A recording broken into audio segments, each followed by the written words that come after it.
कल हमने थोड़ा सा पढ़ा था रीमानियन मेटेरिक का, ठीक है। तो पहले हमने लाइन एलिमेंट और मेटेरिक देखा कि क्या होता है। तो लाइन एलिमेंट में आपके पास डिस्टेंस फार्मूला होता है, यानी टू पॉइंट्स के बीच x1 y1 z1, यानी एक पॉइंट ये आ गया और ये सेकंड पॉइंट आ गया x2 y2 z2। तो इनके बीच हमने डिस्टेंस फार्मूला लगाए, तो कैसे लगता है वो आपके पास लगता है square root x2 minus x1 का square plus y2 minus y1 का square plus z2 minus z1 का स्क्वायर। अब आप इसी तरह एग्जांपल लेंगे जो आपके पास लाइन एलिमेंट, वो कैसे लिखेंगे। ये तो नॉर्मल डिस्टेंस फार्मूला है जो आपने ऑलरेडी पढ़ा हुआ है। तो नॉर्मल एलिमेंट्स में आप क्या लिखते हैं, d s square equals to d x square plus d y square plus d g square. ये किसी लाइन एलिमेंट इसे कहते हैं या मेटेरिक कहते हैं, ठीक है। और इसमें भी यही एक्चुअली आपको बताया हुआ है कि डिस्टेंस बिटवीन एडजेसेंट पॉइंट्स, दो एडजेसेंट पॉइंट्स के बीच का डिस्टेंस है कार्टेशियन कोऑर्डिनेट्स में, रेक्टेंगुलर कोऑर्डिनेट्स में, यानी एक्स वाई जी से क्या हो जाएगा, x plus d x y plus d y z plus d z हो जाएगा। अगर हम कोई डिस्टेंस एक्स लेते, एक पॉइंट अगर मैं ये लेती हूँ, एक पॉइंट ये लेती हूँ, इसके यहाँ पे जो एक्स का डिस्टेंस था और फिर एक्स प्लस डी एक्स, यानी इधर से इधर तक का जो डिस्टेंस हो जाएगा। फिर इसी तरह वाई के लिहाज से जी के लिहाज से आपके पास होगा। तो आपके पास ये फार्मूला आएगा। अब आपने देखना है कि रिमेनियम मेटेरिक जो है वो किस में, एन डायमेंशन में रिमेनियम मेटेरिक है आपके पास। हम लेंगे, यानी सिंपल लाइन एलिमेंट सिर्फ एक लाइन की बात कर रहे होते हैं। यहाँ भी हम कितनी डायमेंशन में ले रहे हैं, एन मेटेरिक लाइन की बात करें। Distance ds between the adjacent points whose coordinates in any system are xi and xi plus dxi, यानी इसकी कोऑर्डिनेट्स बहुत ज़्यादा है।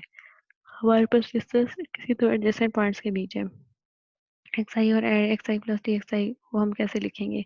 हम रिलेशनशिप यूज करेंगे, d s square is equal to g i j d x i d x j. आपके पास आई जे जो है वो क्या होंगे, 1 2 3 टू सो ऑन एन तक जाएगा, ठीक है। और यहाँ पे आप जी आई जे जो है वो आप क्या लेते थे, ये कोवेरिएंट है, टेंसर है। दूसरा आपने देखा था कि सिमेट्रिक टेंसर है, ये एक कॉन्जुगेट सिमेट्रिक टेंसर है, या इसे कोवेरिएंट टेंसर कहते हैं। इसका डिटर्मिनेंट नॉट इक्वल टू 0 होता है, यानी जी आई जे किसके इक्वल होगा, जी जे आई के इक्वल होगा। फिर quadratic differential form of equation number 1 is called Riemann metallic in space which is characteristic by such a metallic called the Riemannian space होगा, ठीक है। अब एग्जांपल आप देखिए, जैसे r आपके पास कोई पोजीशन वेक्टर है, ये उसके कोऑर्डिनेट्स हैं, उसे हम ऐसे लिख सकते हैं।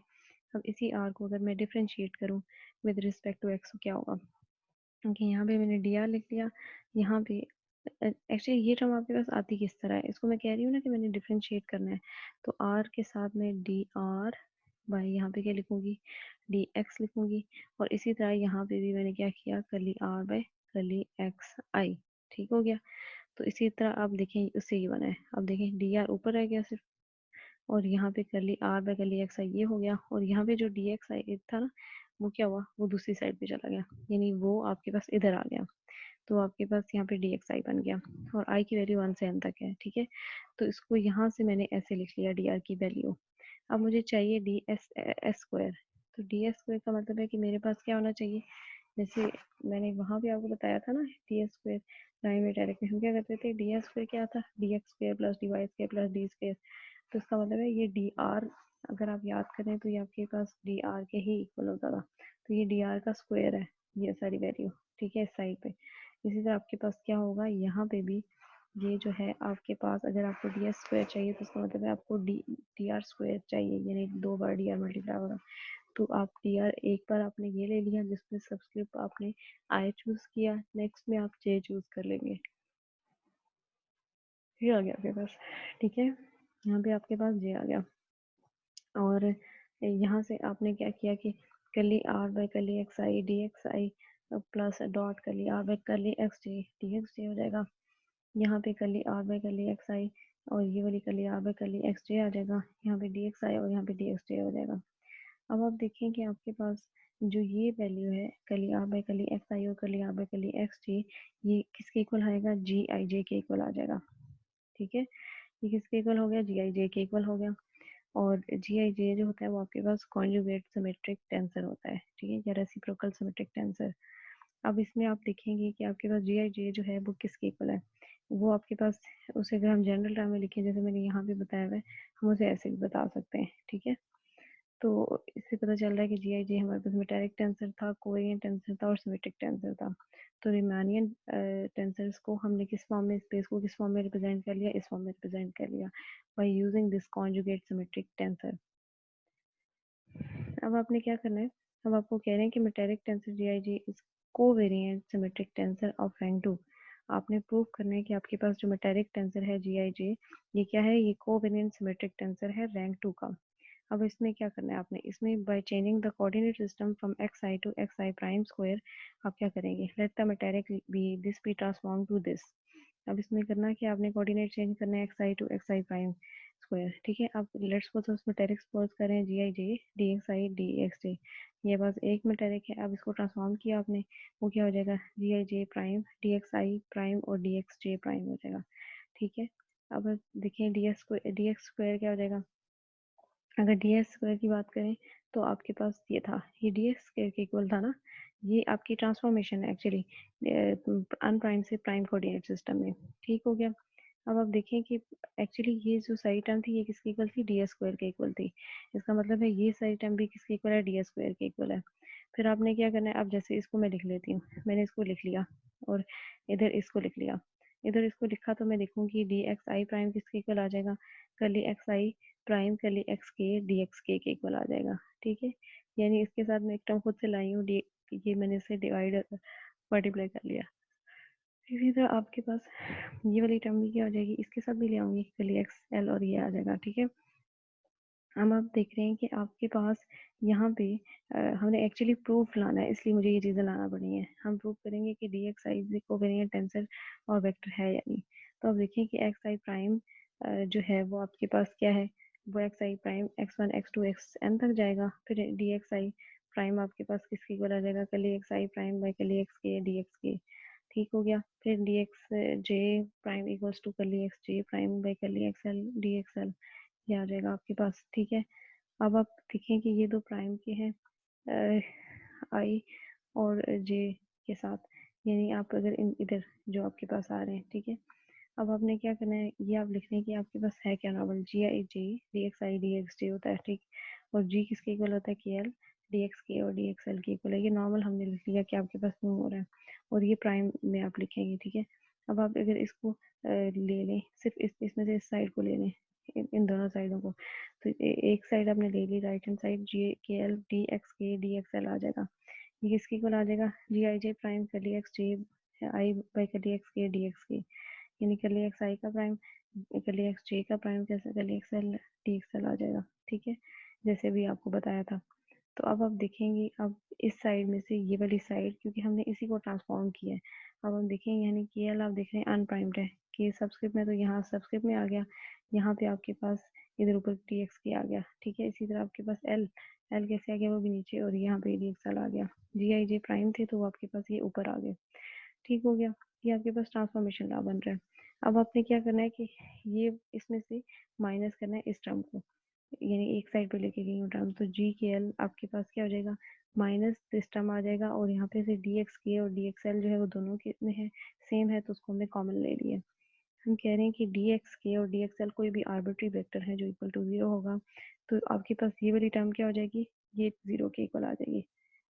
मतलब कोई आर्बिट्री वेक्टर है जो नॉट इक्वल टू जीरो है, और ये वाली टर्म जो है आपके पास क्या है, जीरो के इक्वल आ जाएगी।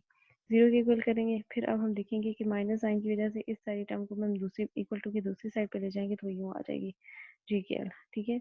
जी आई जे प्राइम आपके पास क्या हो जाएगा, अगर मैं इस टर्म को इधर ही रहने दूँ, बाकी सब टर्म्स को दूसरी साइड पे ले जाऊँ, तो जी के एल हो जाएगा, कर्ली एक्स के नीचे था ये ऊपर आ जाएगा, कर्ली एक्स ऊपर था ये नीचे हो जाएगा प्राइम, कर्ली एक्स जे भी प्राइम ऊपर था ये नीचे हो जाएगा, और कर्ली एक्स एल ऊपर आ जाएगा, ठीक है। ये आपके पास एक टेंसर बन जाएगा।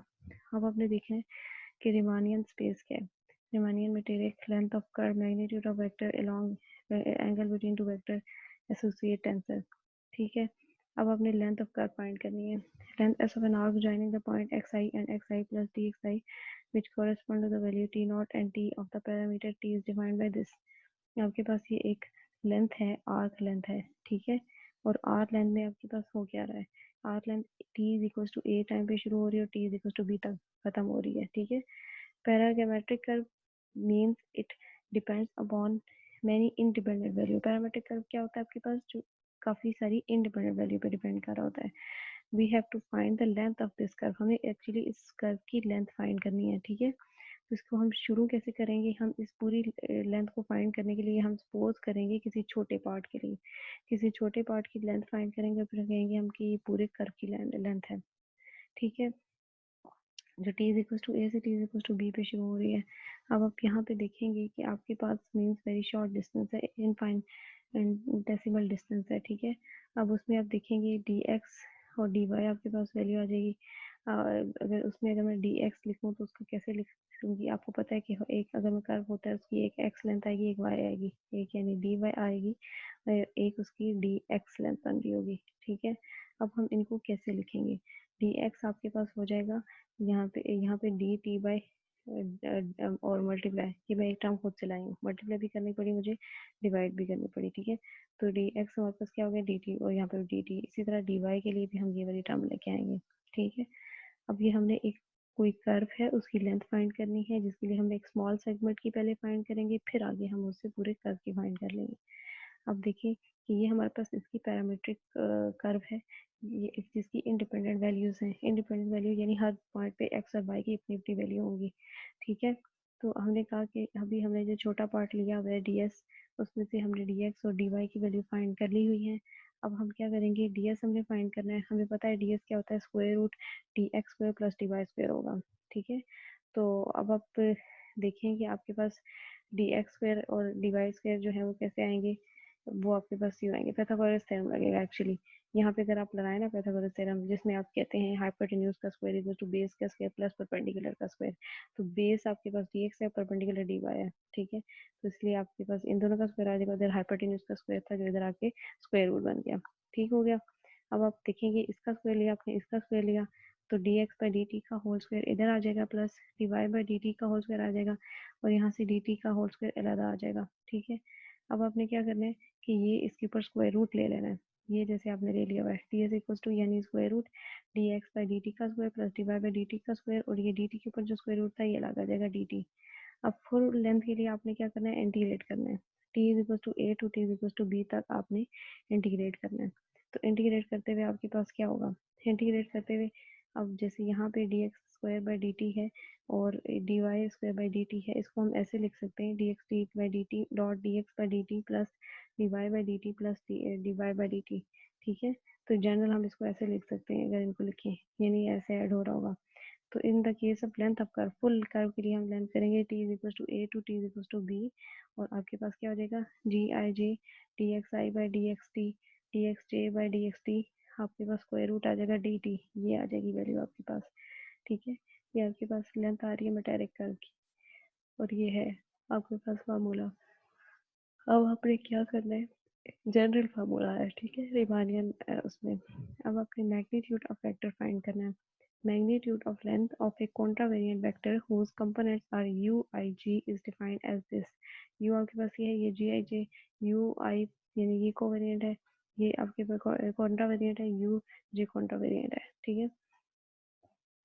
अब इसमें यानी इसका नाम आपने u कॉन्ट्रावेरिएंट लिख दिया और u j कॉन्ट्रावेरिएंट लिख दिया, ये इसका मैग्नीट्यूड होगा। इसी तरह अगर हमने कोवेरिएंट टर्म में मैग्नीट्यूड लेंगे तो बस आपके पास फर्क क्या हो जाएगा कि ये जो कॉन्जुगेट सिमेट्रिक टेंसर था, ये क्या होगा कोवेरिएंट वाला, ये कॉन्ट्रावेरिएंट बन जाएगा, यानी जी आई जे आ गया आपके ऊपर, लेकिन उसके साथ जो आपने ये लिखे है ना u की वैल्यू, अब ये v की वैल्यू हम डिफरेंट से रिप्रेजेंट करें, कोवेरिएंट के केस में i और j नीचे आ जाएंगे, इस तरह आप इसका मैग्नीट्यूड ले सकते हैं, ठीक है। और अगर आपने एंगल लेना है, एंगल फाइंड करना है टू वेक्टर्स के बीच, cosine of the angle theta between two vectors whose components are ui and u vi of Riemannian space v and is given by this। अब अगर एंगल लेना है तो एंगल के लिए क्या करेंगे, एंगल के लिए आप लिखेंगे आपके पास एक्चुअली कंपोनेंट ui और vi vj है, तो लिखेंगे cos theta is equal to g i j u, उसके सुपरस्क्रिप्ट में i, v के सुपरस्क्रिप्ट में j हो जाएगा, ठीक है। नीचे डिवाइड करेंगे और नीचे मैग्नीट्यूड में आपके पास क्या आ जाएगा, जी आई जे यू के ऊपर आई, यू के ऊपर जे आ जाएगा, ठीक है। इसी तरह आप लिखेंगे स्क्वायर रूट के मैग्नीट्यूड, जी के सबसे में आ जाएगा आई जे, बी का अगर आप अच्छा इसमें आपने थोड़ा सा मिस्टेक हो गई, आप इसमें सही कर लीजिएगा, यहाँ आई जे नीचे, यहाँ आई जे ऊपर आ जाएगा, ठीक है, और बी आई जे नीचे आ जाएंगे, तो आप इसको ऐसे मैग्नीट्यूड लिख सकते हैं। बल्कि नहीं नहीं सही हुआ है। इसको आपने सिर्फ ये करना है कि डिवाइडेड जो दे रहा है ना, यू की दोनों टर्म एक साइड पे और वी की टर्म दोनों एक साइड पे, ठीक है। बाकी ऐसे ही है क्योंकि यू आई और वी जे का एक ही जैसे कंपोनेंट है, तो यू के कंपोनेंट यू आई और यू जे एक में और वी आई और वी जे एक में, और साथ में कॉन्जुगेट सिमेट्रिक टेंसर आ रहा होगा। ये इसका एंगल फाइंड करने का तरीका है। इसके बाद आप देखें कि आपके पास एसोसिएट कोवेरिएंट एंड कॉन्ट्रावेरिएंट वेक्टर्स क्या हैं। अब आप देखिए कि if u i are component of a contravariant vector then its inner product with g I j is this। अगर हम कहते हैं कि अगर हमारे पास u i जो है वो कंपोनेंट है कॉन्ट्रावेरिएंट वेक्टर का, तो उसका इनर प्रोडक्ट हमारे पास सिमेट्रिक टेंशन के साथ ऐसे होगा, यानी मल्टीप्लाई और होगा। और हर component of a covariant vector which is called associate to u i by means of a fundamental tensor। तो आपके पास आ जाएगा यू आई, ये सबस्क्रिप्ट में है, जी आई जे यू जे हो जाएगा, ठीक है। इसी तरह अगर वी जे आप ये जैसे ये कोवेरिएंट था तो इसका यू कंपोनेंट कांट्रा वेरिएंट में, इसी तरह आपके और ये आपके पास कोवेरिएंट में आ रहा था कॉन्जुगेट सिमेट्रिक टेंसर, ये इसका फंडामेंटल लॉ है, ठीक है। और इसमें आप देखिए हम फाइंड क्या करें, अभी आप एसोसिएट कोवेरिएंट एंड कॉन्ट्रावेरिएंट, ठीक है। जब यानी आपने एसोसिएट फाइंड करने हो, एसोसिएट में आपको पता चल रहा है कि यू अगर कोवेरिएंट था तो जी आई जे भी कोवेरिएंट है टेंसर, और यू जे जो है वो ऊपर आ जाएगा, ठीक है, वो कॉन्ट्रावेरिएंट होगा। इसी तरह आपने क्या करना है, वी आई ऊपर आ जाएगा अगर, तो इक्वल्स टू जी आई जे ऊपर आ जाएगा और बी जे नीचे आ जाएगा, यानी वी आई वी आपके पास है कॉन्ट्रावेरिएंट है, जी आई जे आपके पास क्या हो जाएगा, ये कॉन्ट्रावेरिएंट हो जाएगा, वी जे आपके पास सबस्क्रिप्ट में आ जाएगा, यानी ये कोवेरिएंट बन जाएगा। कोवेरिएंट था तो कॉन्ट्रावेरिएंट में कंपोनेंट, और अगर आपके पास एसोसिएट हम कह रहे हैं, ठीक है, और अगर कॉन्ट्रावेरिएंट है तो किसमें हो जाएगा, कोवेरिएंट में हो जाएगा। अब आप देखेंगे कि आपके पास कॉन्जुगेट सिमेट्रिक टेंसर, जिसे हम रेसिप्रोकल टेंसर भी कहते थे, वो क्या था आपके पास, वो हमारे पास ऐसे था कि जिसमें हमने फाइंड किया हुआ था कि जी आई जे और उसका डिटर्मिनेंट, हम कहते थे कि सिमेट्रिक होना चाहिए जी आई जे, और दूसरा उसका डिटर्मिनेंट जीरो से जीरो ना हो, जीरो अदर देन जीरो, ठीक है। तो फिर हम उसे को फैक्टर निकाल लेते थे, g i j equal to cofactor of g i j on determinant और डिवाइडेड बाई जे, ठीक है। अब हम देखें कि रिमानियर मेटेरिक में आपके पास जो एक हमने फाइंड किया था फार्मूला, वो ये था d x square is equals to g i j d x i d x j, ठीक। अब g i j fundamental tensor है, कोई फंडामेंटल टेंसर है, डी एक्स स्क्वायर क्या हो जाएगा, जी वन वन। अब जी आई जे यहाँ पे है ना, तो आप इसमें देखें कि वैल्यूज आप पुट करेंगे, इसकी एक्सपेंशन करेंगे तो वो कैसे आएगी, जी आई जे यानी पहले आपने वन वन पुट कर ली, डी एक्स वन ये हो जाएगा, फिर अगेन जी आई जे आपके पास ये, तो जी की आई की जगह आपने वन पुट किया, ठीक है, और यहाँ पे यानी यहाँ पे भी वन आ जाएगा, जे की जगह यहाँ पे टू आ जाएगा, जे की जगह टू, फिर इसके अगेन आई की जगह वन है और जे की जगह थ्री है, ठीक है। फिर आप नेक्स्ट में क्या करेंगे, नेक्स्ट में जी आई जे जो है, यानी आई, ये सिंपल जो एक्सपेंशन मैंने आपको सिखाई थी वैसे है, यानी यहाँ पे आई की जगह टू पुट करेंगे, इन तीनों टर्म्स में जहाँ जहाँ आई है वहाँ टू पुट करेंगे, और जे की जगह वन टू थ्री आ जाएगा। फिर अगेन आप नेक्स्ट में क्या करेंगे, जी की आई की जगह थ्री पुट कर देंगे, आई की जगह आपने क्या करना है, थ्री पुट कर देना है, आई की जगह थ्री, और जे की जगह क्या आ जाएगा, वन टू थ्री आ जाएगा, तो आपके पास ये टोटल नाइन टर्म बन जाएंगी इसको एक्सपेंड करके रिमानियर मेटेरिक को। अच्छा, ये जो आपने एक्सपेंड किया है, अब इसमें देखें आप, तो आप देख रहे होंगे कि आपको पता चल रहा है कि यहाँ पे कुछ टर्म का स्क्वायर हो रहा है, लाइक दिस, इसका स्क्वायर हो रहा है। फिर आप कहेंगे इसी तरह की एक और टर्म है टू एक्स का स्क्वायर, इसका इनका तो स्क्वायर हो रहा है डायरेक्ट, ठीक है।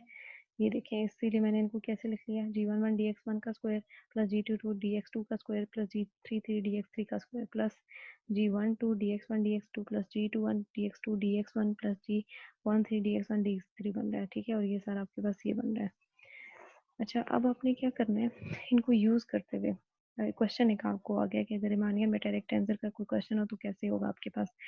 उसमें आपको कह रहे हैं कि calculate the fundamental tensor g i j and conjugate metric tensor g i j for the given metric, यानी आपने इसका फाइंड करना है, क्या फाइंड करना है, फंडामेंटल टेंसर दिस के लिए और कंजुगेट मेटेरिक टेंसर के लिए, ठीक है। आप देख रहे हैं कि लाइन एलिमेंट कैसे लिख सकते हैं, आपके पास ये है लाइन एलिमेंट, ठीक हो गया। अब टू डी एक्स वन का square plus three x square का स्क्वायर प्लस फाइव, और ये हो गया आपके पास, ठीक है। और ये पूरी क्वेश्चन आपने अगेन आपने यहाँ पे लिख ली, ठीक, जो आपको गिवन है वो आपने यहाँ पे लिख ली। अब आप देखेंगे कि आपके पास ये इस इक्वेशन की वैल्यूज़ क्या बन रही होंगी। तो इस इक्वेशन की वैल्यूज़ जो है वो अभी मैंने आपको बताया है कि आपके पास dx1 स्क्वायर के साथ जो वैल्यू होती है वो g1 होती है। तो यहाँ पे देखें dx1 स्क्वायर के साथ वैल्यू जो है वो g1 है, वो क्या है हमारे पास 2 है, मैंने लिख ली g1 2। फिर मैंने देखा था कि मेरे पास dx2 का स्क्वायर के साथ g22 वैल्यू है। तो यहाँ पे देखें कि आपके पास dx2 का स्क्वायर के साथ g22 की वैल्यू वो क्या आ गई, 3 आ गई। इसी तरह आपके पास dx3 का होल स्क्वायर की वैल्यू साथ जो वैल्यू है वो क्या है, g3 की वैल्यू वो आपके पास आ गई 5। तो यहाँ से आपने देखा कि 1 की 2, 2 की 3 और 3 की 5 आ गई। फिर उसके बाद आप देखते थे ये आपके पास g12 है, g12 की वैल्यू 2 है, ठीक है। अच्छा, इसको आपने थोड़ा ये ब्रेक करके भी लिख लिया है, जैसे ये आपके पास फुल था ना, आपने इसको ब्रेक करके भी लिख लिया है। जैसे आप देखेंगे कि ये आपके पास 4 dx1 dx2 है, ठीक है। तो 4 dx1 dx2 को हमने कैसे लिख लिया, 2 dx1 dx2 plus 2 dx1 dx2 dx1, यानी एक दफा 1 2 और फिर एक दफा 2 1, फिर इसके बाद माइनस 3 dx2 dx3 और फिर 6 के साथ ही -3 आ जाएगा, dx3 dx2 आ जाएगा। फिर आप लिखेंगे प्लस, अब इस 2 को भी ब्रेक कर लेंगे, 1 dx1 dx3 और फिर 1 dx3 dx1 आ जाएगा, ठीक है। अब आप देखेंगे कि आपके पास बनेगा क्या, आपके पास बनेगा क्या, ये 1 1 की वैल्यू, ये 2 2 की और ये 3 3 की, ये क्या हो जाएगा, 1 2 की वैल्यू आ जाएगी, 1 2 2 1 की वैल्यू सेम है, देख रहे हैं 2 आ रही है, और 3 1 और 1 3 की वैल्यू क्या आ रही है, -3 आ रही है, ठीक है। सॉरी, 3 2 और 2 3 की वैल्यू क्या आ रही है, -3, और यहाँ पे आपके पास 3 1 और 1 3 की वैल्यू क्या आ रही है, 1। तो यहाँ से आपने सारी वैल्यूज फाइंड कर ली। अब आप देखें जो आपको मेटेरिक एक फंडामेंटल मेटेरिक इक्वेशन गिवन थी, उससे आपने क्या कर ली, इन सब की वैल्यू आप फाइंड कर ली। इससे आपके पास क्या हो जाएगा, एक मैट्रिक्स बन जाएगा 3 × 3, यानी g11 g12 g13, और यहाँ से 2 1 2 2 2 3 3 1 3 2 3 3, ऐसा करके आपके पास पूरा फुल मैट्रिक्स बन जाएगा, ठीक है। अब इस फुल मैट्रिक्स में आपने क्या करना है, वैल्यूज लिखनी है। तो यहाँ से लिखते जाएंगे, 1 1 की जगह 2 आ जाएगा, 1 2 की जगह 2 और 1 3 की जगह 1। तो ये देखिए आपके पास क्या आ गया, 2 2 1। फिर इसी तरह इन सब की भी वैल्यूज आप इसमें पुट करेंगे तो आपके पास देखिए कंप्लीट मैट्रिक्स क्या बन जाएगा, डिटर्मिनेंट की फॉर्म बन जाएगी, मैट्रिक्स बन जाएगा। इसका अब आपने डिटर्मिनेंट लेना है। डिटर्मिनेंट आप जो आपका आता है तरीका वही उसी से करेंगे, जैसे 2 यहाँ पे ले लिया तो सिर्फ ये 2 आ जाएंगे, फिर ये आगे, फिर -2 लेंगे तो ये 2 आ जाएंगे, ये 2 आगे, फिर +1 लिया तो आपके पास ये 2 आगे, ये 2 आगे। अब इनकी एक्सपेंशन करनी है, एक्सपेंशन करके आप देखेंगे -2 3 आ जाएगा, जी की वैल्यू क्या आ जाएगी, -2 3। इससे पता चल रहा है कि हमारे पास डिटर्मिनेंट की वैल्यू आ गई है -23। अब आप क्या करेंगे, जी आई जे, यानी उसका को फैक्टर निकालना है हमने। तो को फैक्टर क्या करेंगे, को फैक्टर क्या होता है, आपने जो जी आई जे यानी कोवेरिएंट की टर्म होती है मैट्रिक्स, उसके डिटर्मिनेंट लेना होता है, उसके को फैक्टर निकालने होते हैं, फिर उसका डिटर्मिनेंट नीचे लिखते हैं, ठीक है। डिटर्मिनेंट यानी -23 हम नीचे लिखेंगे, और ऊपर आपके पास को फैक्टर कैसे आएगा। अब यहाँ पे आप देखिएगा, क्योंकि पहले आपने 2 × 2 मैट्रिक्स का देखा था, अभी हम देखेंगे 3 × 3 मैट्रिक्स का कि उसका को फैक्टर कैसे आएगा। यहाँ पे 3 -3 -3 5 आ रहा है, ठीक है। यानी आपने पहले g11 का लिया, 1 1 का लेने का क्या मतलब होगा कि आपके पास इसका ले रहे हैं हम, ठीक है, इसका ले रहे हैं, तो ये और ये नहीं होगा, ये आ जाएगा, ये इसका कोफैक्टर आ जाएगा, ठीक है। 3 -3 और 5, ये आपके पास कोफैक्टर है, ये देखें 3 -3 5, ये इसका कोफैक्टर आ गया g11 का, ठीक है। अब इसको सॉल्व करेंगे, कैसे होगा, इसका डिटर्मिनेंट फाइंड करेंगे 15, और ये प्लस, और ये क्या हो जाएगा 9 है, 15 माइनस, और ये क्या हो जाएगा 9, 15 -9 क्या हो जाएगा 6, 6/23 -6/23 आ जाएगा g11। फिर आप क्या करेंगे, 1 2, 1 2 में आपने करना है अब। तो 1 2 में आप कैसे करेंगे कि आपके पास ये टर्म, ये आ जाएगी मैट्रिक्स g12 में आपके पास अब आपने फाइंड करनी है, तो आप इसको छोड़ देंगे, ठीक है। इसको कैसे लेंगे, 1 2 का आप देखिए आपके पास क्या लिखा हुआ है, 2 -3 1 और 5,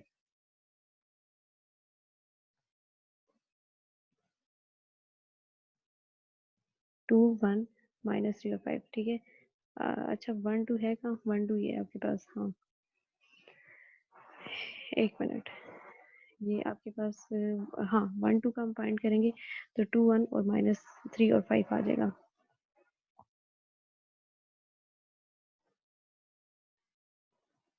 ये और -5, ये 2 आ गए, ठीक है। यानी इसका फाइंड कर रहे थे तो ये 2 आ जाएंगे, ये लाइन जिस लाइन में ये होता है, एक ये लाइन और ये लाइन नहीं आएगी, बल्कि ये और ये दो इसका कोफैक्टर होंगे। ठीक हो गया। फिर आप देखेंगे जो इसके बाद नेक्स्ट आप इसका ले रहे हैं कोफैक्टर 1 2 के बाद 1 3 का कोफैक्टर ले रहे हैं।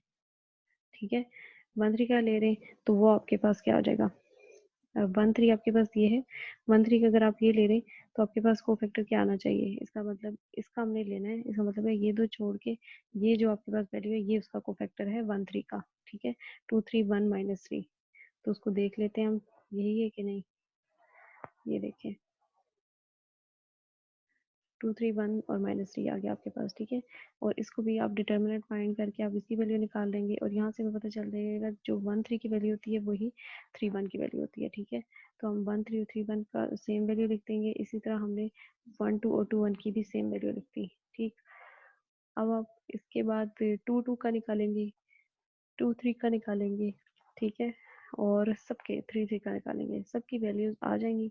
फिर आपने इस मैट्रिक्स में ये सारी वैल्यूज पुट कर देनी है। तो आप देखें कि जी आई जे आपने वैल्यू सारी फाइंड कर ली कि कैसे आई। ठीक है, शुरू में आपके पास जी वन वन नीचे था ना, अभी आपने को फैक्टर फाइंड किया तो इसलिए आपके पास सुपर स्क्रिप्ट में जी वन वन 1 2 और 1 3 2 1 2 2 और 2 3 3 1 3 2 और 3 3 आ जाएगा। ठीक, ये आपने इसका एक प्रॉब्लम कर लिया रीमानियन मैट्रिक्स का। सिंपल अगर आप टेंसर देखें तो वो आपके पास क्या होता है, system is tensor is system of quantities whose components obey certain laws of transformation of coordinates from one system to the other। हमने देखा था और उसमें हमने देखा भी जैसे mn को अगर हम प्राइम फॉर्म में ट्रांसफॉर्म करें तो वो कैसे होगा, mn सबस्क्रिप्ट में तो डिनोमिनेटर में आएंगे और p q r प्राइम जो है वो आपके पास ऐसे आ जाएंगे, साथ आपके पास एक एक मैट्रिक्स p q r होता है। ठीक हो गया।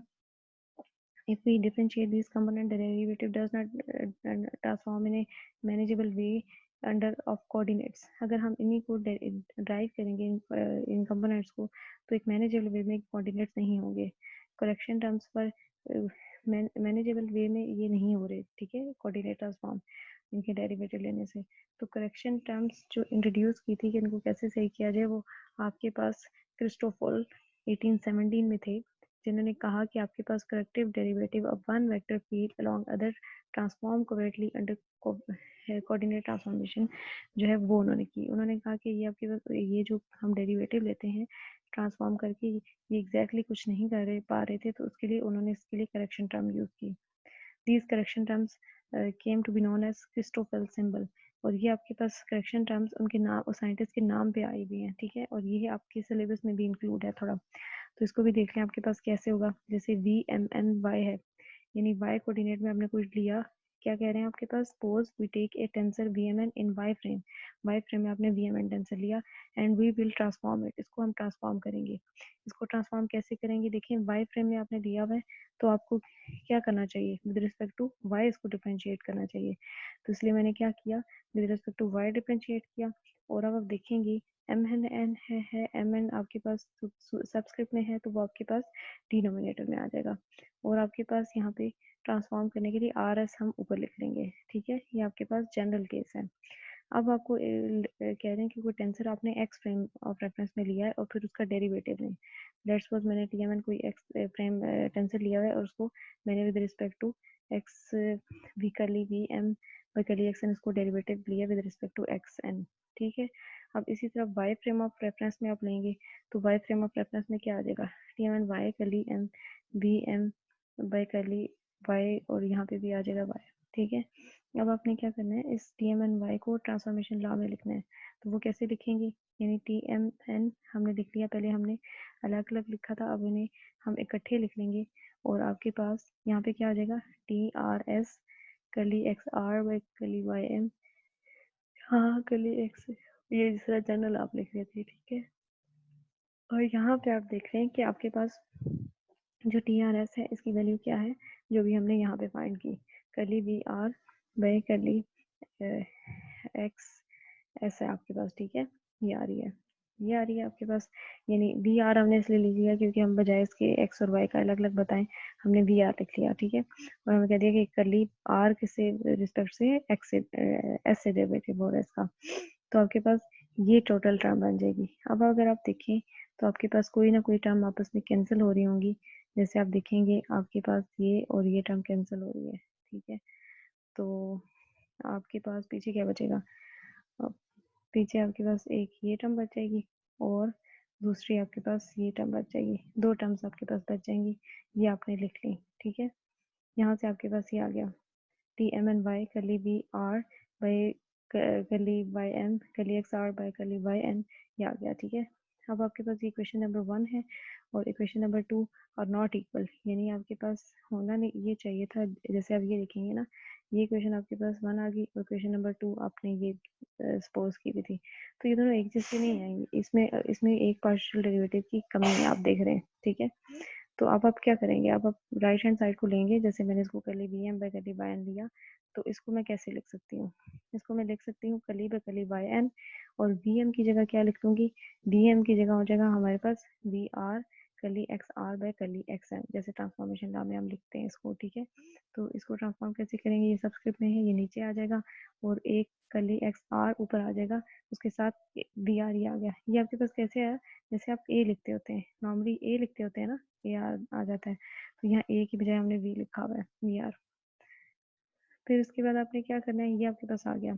अब यहाँ पे इसको साथ ही उन्होंने बता दिया कि ये आपके पास जो फॉर्म आई है ये वाला प्रोडक्ट रूल फॉलो करेगी, जिसमें आप लिखेंगे कली एम बाई कली बी वाई एन, ये तो इधर से आ गया डायरेक्ट। यहाँ पे क्या होगा, एक दफ़ा इसका डेरिवेटिव लेगा और ये टर्म ऐसे ही साथ आ जाएगी, फिर एक दफ़ा इसका डेरिवेटिव है, ये सब टर्म आ जाएगी, जैसे यहाँ पे देखें कली बी आर बाई कली वाई एन कली x r by curly x M आ जाएगा, फिर प्लस आ जाएगा, फिर कली बाई कली वाई एन आ गया, और आपके पास क्या हुआ, ये इस टर्म का डेरिवेटिव लिया और ये टर्म ऐसे साथ आ गई।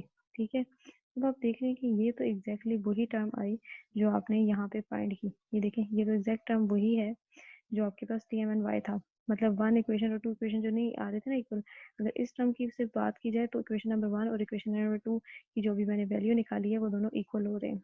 ठीक हो गया, लेकिन आपके पास साथ ये वाली जो टर्म है एडिशन टर्म है, एडिशनल टर्म है, इसका क्या होगा, एडिशनल टर्म को ही हमने क्या कहा है, क्रिस्टोफर सिंबल का नाम दिया है।